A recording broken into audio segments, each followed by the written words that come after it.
Hello everyone, welcome to the first episode of Stafford Today. My name is John Perrier.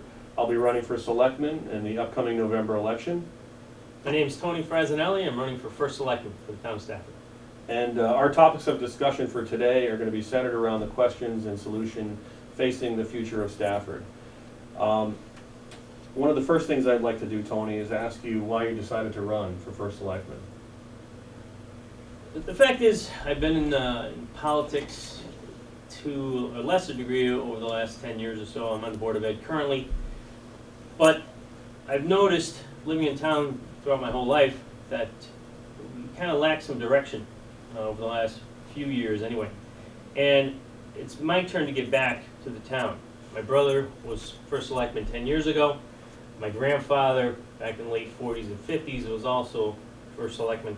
So there's a family history of civic involvement and giving back. And that's why I figured at this point it's the right time to do it, because I think we need some different leadership and different direction where the town's going to go. Yeah, I mean, I feel like we're kind of, at a tipping point. We have a chance to take a town in another direction and move us forward.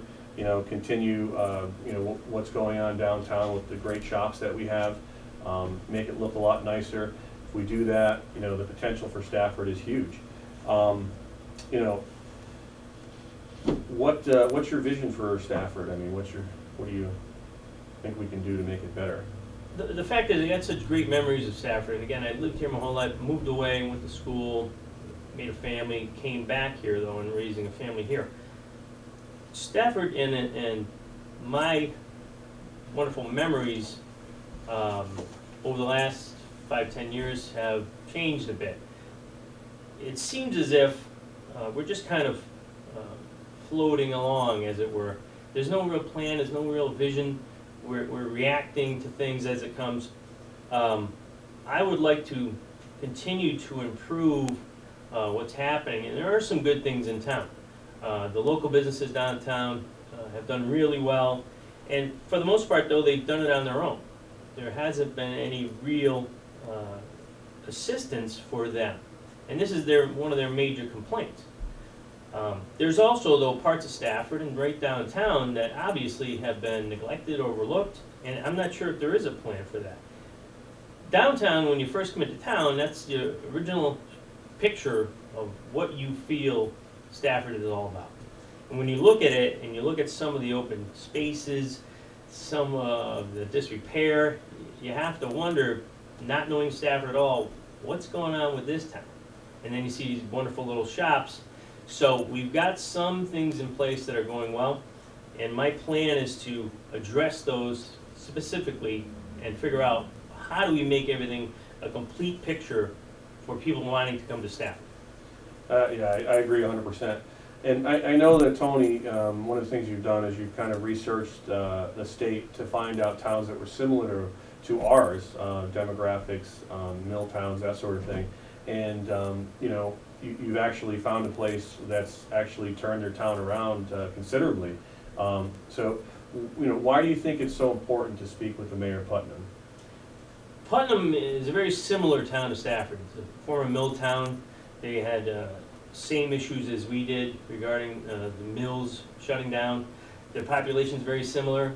They're out in the eastern part of the state. But we looked at that and determined what exactly have they done to turn things around there. And Tony Falzerano, the mayor, has been very forward-thinking and decided that there's got to be ways in which the town can be improved without the expense of adding to the tax base, and possibly there's grants and things in place from the state or otherwise that they can take advantage of. Now, they've done a great thing by hiring a grant writer, and the fact is they've found a ton of grants that are basically there and available that the state offers, that you just have to investigate, do a little legwork, and possibly you can secure them. Stafford has done that in the past during my brother's administration. They did a lot of that stuff. They revitalized East Main Street, they did sidewalks, they did some road issues, and there's money out there, but for some reason, we're not looking at it and taking advantage of it, and I think we need to do that. Well, let me just kind of, tell you what I found. Just, doing some brief research, I know that there's actually pages of grants that the town has gotten in Putnam, and mostly because they have their grant writer who's doing all of this. They received $350,000, the Brownfield grant, to revitalize a local mill, which in turn, they brought in businesses to go into a mill that was, it's historical, but at the same time, they've completely turned the look of it around. They've got what's called the Connecticut Main Street grant. Well, we have a Main Street, and we certainly need to revitalize it, so we could make use of that grant, a drug-free community grant. They've also received DOT road improvement grants. Driving anywhere, not just in Stafford, but anywhere in the state, anybody can make use of a road improvement grant, and also bridge fund grants. We have bridges in Stafford that could certainly use some of that. And again, that's just a portion of what Tony Falzerano has done in Putnam as far as grants go. As far as hiring a grant writer, I mean, how is that going to affect the tax base in Stafford? I mean, is it going to cost us a lot to do something like that? The fact is, the way it works is there's maybe a small stipend only, but the grant writer gets a percentage of the grants that they get approved. So the fact is, it's no real outlay for town of Stafford and an expense to get that person in place to receive these grants. And as John alluded to, anybody who's lived and driven in Stafford knows we could use many road improvements. And in the economy as it is, I understand the things that we've had to put off, but there are ways to secure money that's not directly out of the town budget to get these things done. And he's done a terrific job. Drug-free community grant, as everybody understands that there's a major problem, not just in Stafford, only in small towns, and it has to be addressed. And there is state and federal money that we need to get to really clean up the problems that exist here. The fact is, expense-wise, it really is not an outlay, but what you receive back will be more than worth what it is you need to pay out on the front side. Well, and the other thing that they're doing there, Tony, is they're promoting business in the town. If you just go to their website, Yeah. they have top 10 bullet points on why you should do business in Putnam. I mean, I see no reason why we can't do that. We have a lot of things to offer. I mean, Stafford has, it's a beautiful place. I mean, we need to revitalize downtown, like you said. And as soon as we do that, I mean, what else are people going to start seeing? They're going to start seeing Staffordville Lake, they're going to start seeing Sun Valley, they're going to start seeing the great parks that we have, the amphitheater. I mean, Stafford has a lot to offer, hiking trails. But one of the big concerns everybody has in town is the mill rate. And understandably, I mean, people are trying to pay their bills, they're living week to week. Our mill rate right now is currently about 33. Looking around the rest of the state at similar towns or towns that people might want to live in, I mean, we look at mill rates in West Hartford, it's 37. Vernon is 36. Granby and Bolton are around 35. So their mill rates are a little higher than ours. But that doesn't mean that we should still want, we should say it's okay for our mill rate to be 33. I think with what Tony was suggesting, getting grants for the town, that'll ease the tax burden. All of these things bring businesses into town, which we can do if we advertise Stafford as being a great place to bring business in. All of these are going to provide some relief for taxes in the town. Guess what the Putnam mill rate is? 30. That's what most people would say. It's actually 15, which, if you can believe that, it's ridiculously low. So when we look at, when we want to talk about making changes in the town, exploring the game plan that Putnam has is definitely the right direction to go in. I mean, whether Stafford could ever get to 15 is not realistic in the sense that our town is a lot larger than Putnam. There are different, there's logistics and different things involved that could make that not happen. But we certainly can improve, which is really what our goal is, instead of making it worse. Right, and that's really it. The fact is, they brought businesses in, and there's an importance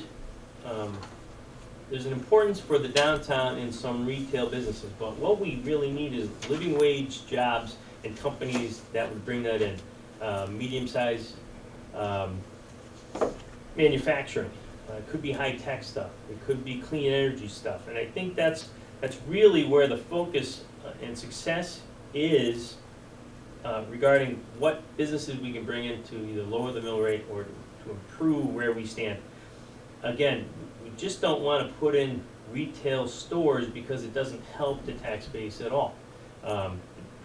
It creates some business and it creates some revenue, but that's not creating jobs. We also need some jobs here. I would love to be able to have people go to work here, shop here, and do most everything they want, and then as they need or as they would like to go to Manchester or Enfield or Hartford, that's great, but we have this nice little bedroom community, let's call it, and it's your kind of oasis away from the city, but you can have everything you want right here. Well, yeah, and the other reality is every dollar that you spend in Stafford, 60% of it's gonna go back into the town. So all the more reason to support your local businesses, and all the more reason for, what's happening right now, to some degree, is a lot of the work that we have that's going on in town is actually being done by people out of town, which doesn't make sense. I mean, if you spend $500 for something in town and 60% of that's gonna go back into the town, why wouldn't we keep all the business in town?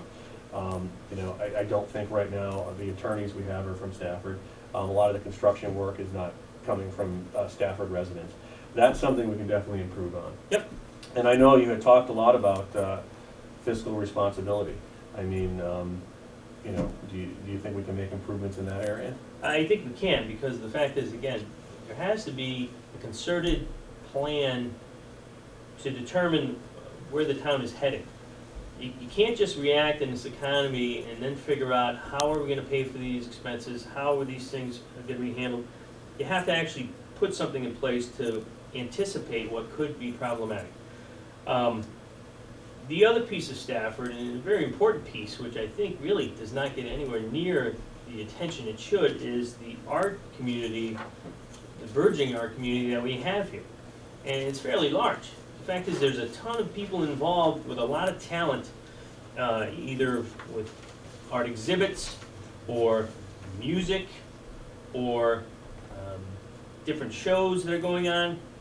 And we've got a lot of talented people here, but they're not getting the attention or the support that I think they deserve. Yeah, I'm sorry, I didn't mean to. No, go right ahead. But, the thing is that I went down to the Arts on Main, and I gotta tell you, the energy that was going on in the town, I mean, people were walking around with their strollers, there was music playing, cars everywhere, people just really, really appreciating the town.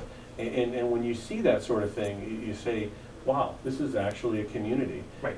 So, when people talk about the Arts Commission, some people may think, well, it's not a big deal. It is a big deal, because what they're doing is they're bringing all this community together. And, I think our continued support for the Arts Commission is a necessity. So I agree 100%, Tony. It is. I mean, they've got concerts downtown, they got concerts at the gazebo. Oh, the Summerfest. Summerfest, way to go, buddy. But there's a ton of stuff going on, and the fact is, it's not promoted, and that's been their complaint. Similarly, because it is downtown, that's the complaint of the businesses that exist. They're not getting any kind of direction. They're seemingly not getting the support. They're wondering who is kind of being their steward to make these things known throughout the state. And there's a lot to offer here in Stafford, and we just need to get the word out. So that's really, as we come back to why did I decide to run, that's really it. I love this town, lived here my whole life, have a family here with kids going through the system, and know that there's a whole lot more we can do to improve upon where we are, and that's our plan. Right. John and I will listen, we're open to discussions, questions, answers. We don't know everything. We don't seem to know what the solutions are completely. We have great ideas, but we're gonna listen to people, we're gonna be open to all folks, regardless of their political involvement. If they have no political background, it doesn't matter, it's just, you're a citizen of Stafford, you have a question, you have a comment, we're gonna listen to it, no matter what. Yeah, and right now, I know that you had said, at this point, it's not about a party, it's about making Stafford better. And I agree with you. I mean, you having open communication with everybody and, regardless of what party they're affiliated with, is definitely the direction we should go in. We need to go in that direction. I mean, we can't just alienate certain groups and certain people. Right. Everybody, like I said, deserves a chance to be heard. And we definitely can move the town forward if we continue in that direction. You know, it's pretty common sense stuff that if you want to come up with solutions for problems that people have, you have to listen. And if you don't listen, how are you gonna come up with the idea? You're not gonna know what it is they care about, what their families care about. You have to be open to discuss it, and that's what we'll do. We won't always agree 100%, that's surely not gonna happen, but the fact is, we will listen and be open enough to discuss what it is that's concerned, because that's the only way you can get the feedback from real people in the town regarding, are we going in the right direction? What do we need to change? And we really do need to make changes, because I don't think we are going in the right direction. We are floundering, and we need some leadership, and that's where I've decided to run with John to make a difference. Okay, great. So, thank you for your time. We hope you see us again soon. Until then, think positive, think about change, and we welcome welcome input from all members of the community, regardless of the party, because in the end, it's all about Stafford.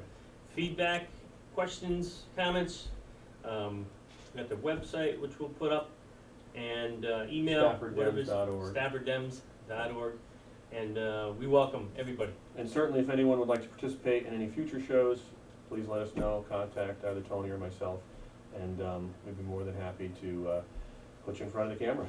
Absolutely. Thanks so much. Thank you.